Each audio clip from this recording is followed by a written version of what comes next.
pyramid upside down, we might be all right because everything else would fall off, and the only thing that you would have left would be fruits and vegetables.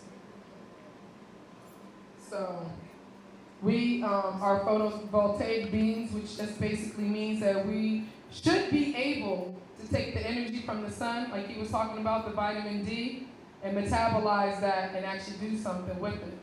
But we're completely different than the people who are the opposite of us, who are allergic to the sun. But at the same time, these people are allergic to the sun, and like Minister Yankee said, they spend billions and billions of research on this information, yet we're following everything that they have laid out for us. We listen to their national programs. We follow Dr. Oz. Like, ain't nobody really listening to anything that I see on Facebook unless Dr. Oz says it. Do you notice that? Or unless the doctor said it on CBS. I'm like, we've been saying we should be vegetarian and vegan, but when people go on their shows, then all of a sudden it's like the best thing.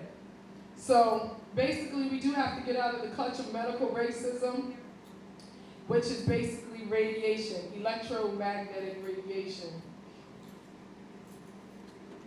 And so I'm going to ask everybody, other than like the food that you ate here today, did you diet today? Did you have some type of diet that you were on? Yeah, I would like to know. What, no? Yeah, like what? Okay. Ramadan, give thanks. Ramadan Mubarak. The 40 day? Oh, go ahead, bro. I had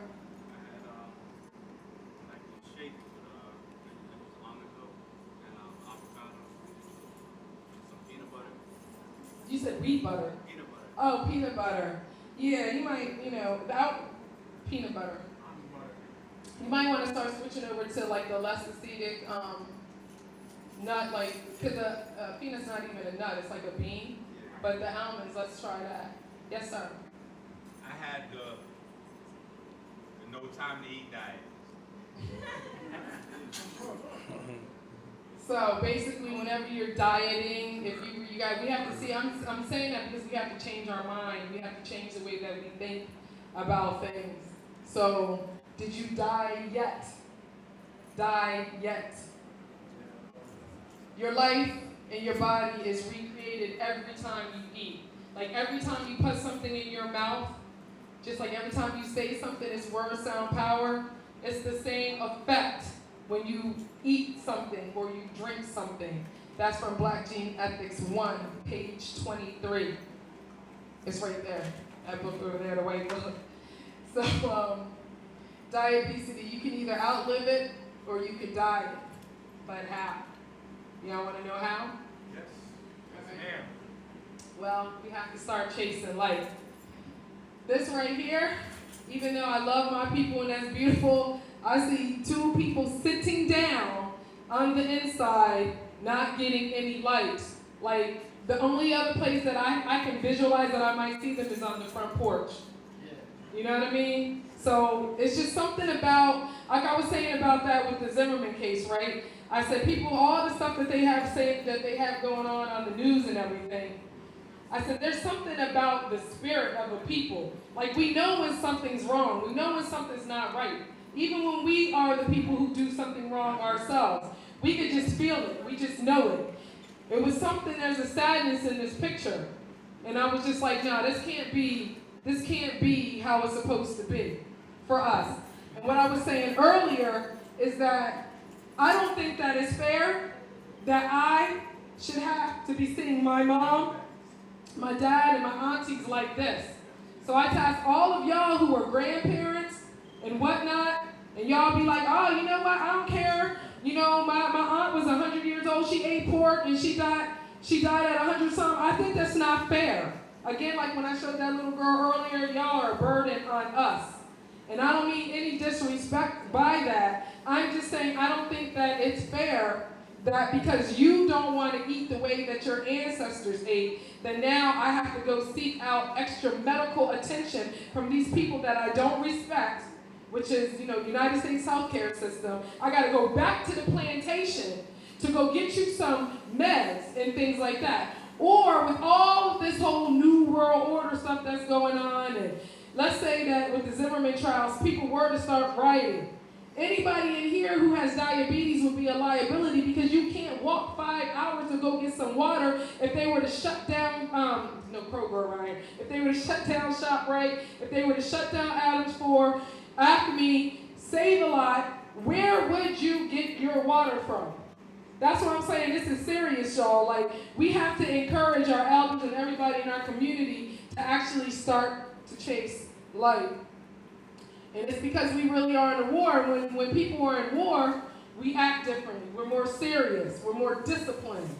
So sugar, the fat, the grease, because diabetes is not just sugar. Diabetes is too much potatoes. It's too much fried foods. It's too much bread. All right? It's too much not thinking a certain type of way.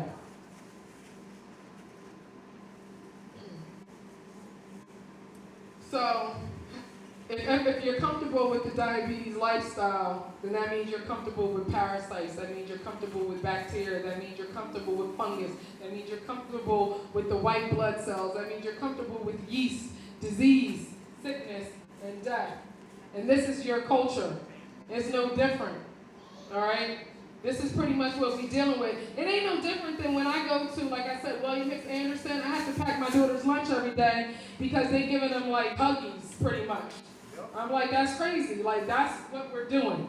When you go to the store and you think you're doing something right and everybody gets their orange juice in that Tropicana container and it's 2 for $5, you think you're doing something that's just straight sugar. If you got any juice other than directly from the source, which is the fruit itself, then you're not doing yourself any justice. And what's crazy is that fruit had to be picked from a tree, so it's not like we're getting it from the direct source anyway. So that's the best route that we could take. It's all about lifestyle. And so the way to change it would mean to have to change your lifestyle. It means you have to change your state of mind. It means you have to actually understand that we are at war with these people, not just in a physical sense, where they're fake, fictitious judicial system we see going online right now with the Zimmerman case. We already see the fraud that it is. We already had the sister, the elder here, tell us that it was the pharmaceutical companies that are promoting to us right now, that are using our sickness and our death in the diet as a way to keep themselves moving forward. If we don't understand those things, then we're not going to ever be able to grasp where I'm going to next. And where I'm going to next is not anything that's on this presentation.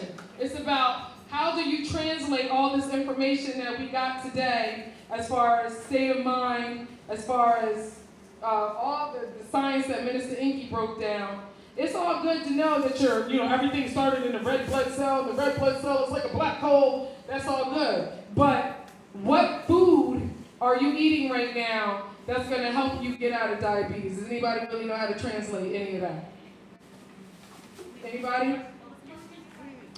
I said, even though we have all this information as far as black genetics and stuff like that, detox and regeneration, all the stuff Minister Inky broke down, but do you really know how to go to the grocery store tomorrow and beat obesity or diabetes? Yeah. We got a pretty good idea. I was started, so I must have a pretty good idea with the juice. Mm-hmm. And I got a list of the good foods. Oh, yeah. I meant to bring it with me. I had 2 lists I gave you, right? Vegetables and fruit. Okay, yeah, I have a low glycemic list for y'all too, and a conversion chart that I want everybody to have. But basically, I want y'all to be able, and I'm going to do like a food demonstration. For all the food that we ate today, I'm going to show you how I made it. All right? But I want y'all to be able to translate everything that we're saying, but to be able to prepare yourself really healthy meals. Because it's difficult. And a lot of us still have jobs, a lot of us have babies, and because we're not at that place where we really need to be, our white blood cells are constantly attacking and say, it's okay, it's all right, just go ahead and get that juice one more time. It's all right, I'm going to go get those crackers, because I'm hungry right now, instead of just going to get an apple or something like that. So that's what I wanted to really start breaking down with y'all, is how do you translate that into the actual food. And the only reason I could get to this point is because you have to have that state of mind. It can't just be like, I was diagnosed with diabetes, and so therefore that's it. Nah, diabetes came well before you got that diagnosis.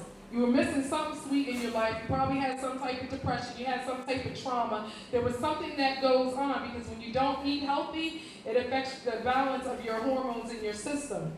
So that's some of the things that we need to address, and we need to address that as a people because that's what's most important. That's why we can't come together as far as unification and all of that type of stuff. So, go ahead, ma'am. I have a question. My husband is about 75. How do you get her moving? How do you get her mind together to want to come out the house and get some stuff? And you spend a lot of time with her? Not like I used to. That, to me, that's your answer. Remember I said I had to actually go to church with I couldn't get to my mom. So I had to think of how can I meet my mom where she's at, where she appreciates my company, where I can start engaging in conversation. Because 75 is young. Based off of the information that I've read in all these books, we're supposed to age like 7 times past our age of maturity. Right. So 75 is just beginning. So if you're not, what I would say is to start increasing the amount of time that you spend with her. Just to start. I do want to do that. And I'm not the ones that do spend time. Same age, same situation. No, can't get enough. She just don't want to do nothing. Well, you have to listen. One of the symptoms of diabetes and obesity is the fact because of the pancreas and what's going on with that messaging for the insulin and stuff like that. Their bodies are not getting the response the same way a healthy body would. So therefore, they've lost their drive to do stuff.